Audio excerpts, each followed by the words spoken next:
Hi, my name is Mary Jo Hebling, and I'm on the faculty here at the IIRP. And I wanted to take just the next few minutes to help you consolidate some of your learning that's occurred over this journey that you've shared with us.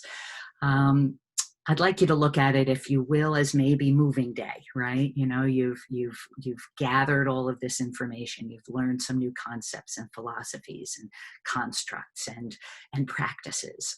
You've done some self-reflection. You've considered how the learning will impact your behavior when you return to your classroom, to your school, to your colleagues, to your students, to their families, to the community that surrounds your facility and your organization.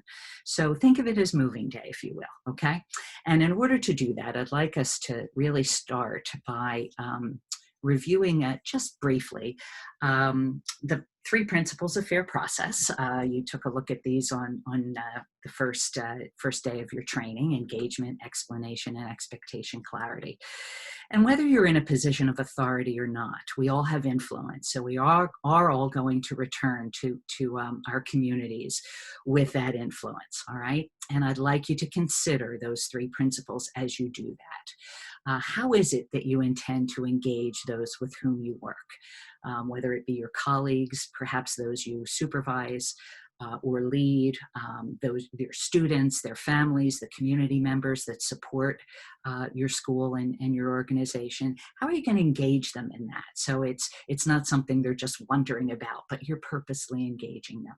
How are you going to explain to them why it is what you've decided to do and why you're doing this differently? What the purpose of your actions that are surrounding affect and impact of behaviors, and the importance of relationship and community, and the critical aspect of balancing high accountability and high expectations with high support. How are you going to explain that and make that really very clear?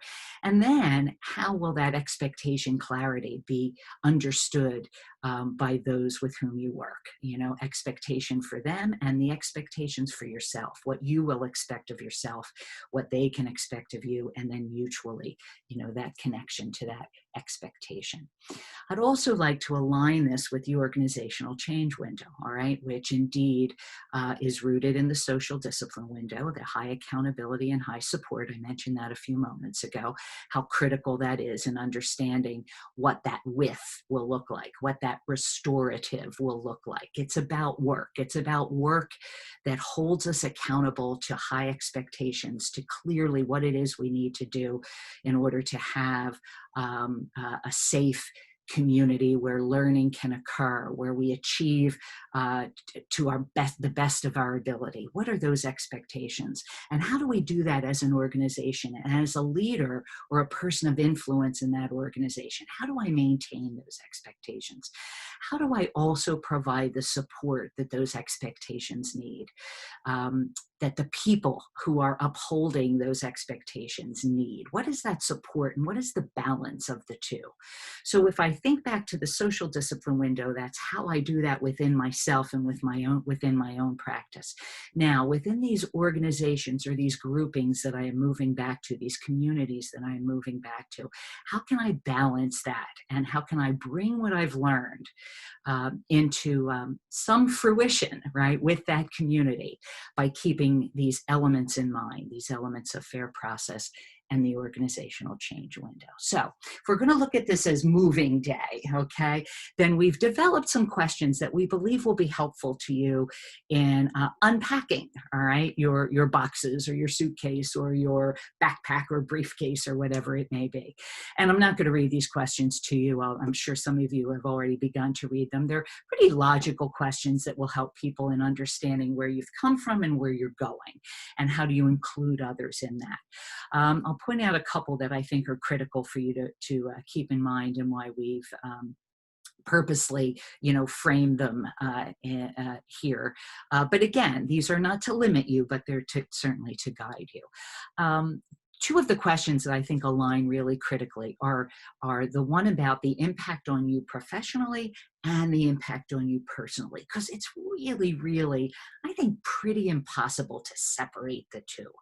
Who we are personally, we bring to who we are professionally, and what we believe in professionally, supported by who we are personally. So, what has this learning had? What kind of impact, excuse me, has this learning had on you as a person and as a professional? And where is that melding come together so that when I return back to those communities with whom I have influence, I can balance the two? All right. The other sort of alignment is about when and how.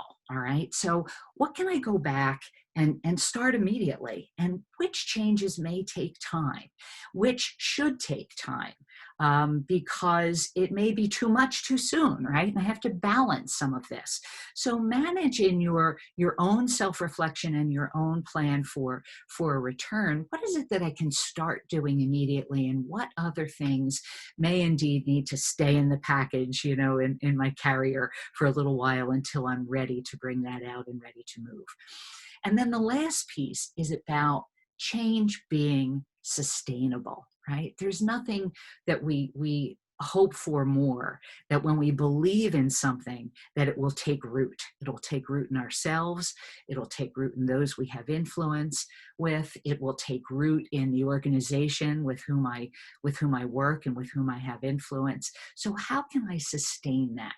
And sometimes we look at that as the end, right? It's going to last. It will be here a year from now. I'll be doing this work, in 5 or 10 years. The impact on my community will be vast, in that time.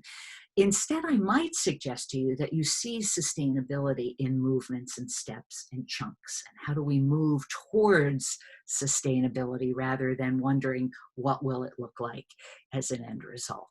And in doing so, from all of those angles, from the personal to the professional to the sustainability, and to the pacing of this work, I think it will indeed find your pace and your groove, if you will, and move you down that pathway, to implementing some real change in the work that you do, that will enhance, improve, and bring to fruition, really, the intentions that you've developed over the course of your learning in restorative practices. Okay, so thank you very much for your attention, and I wish you well. Take care.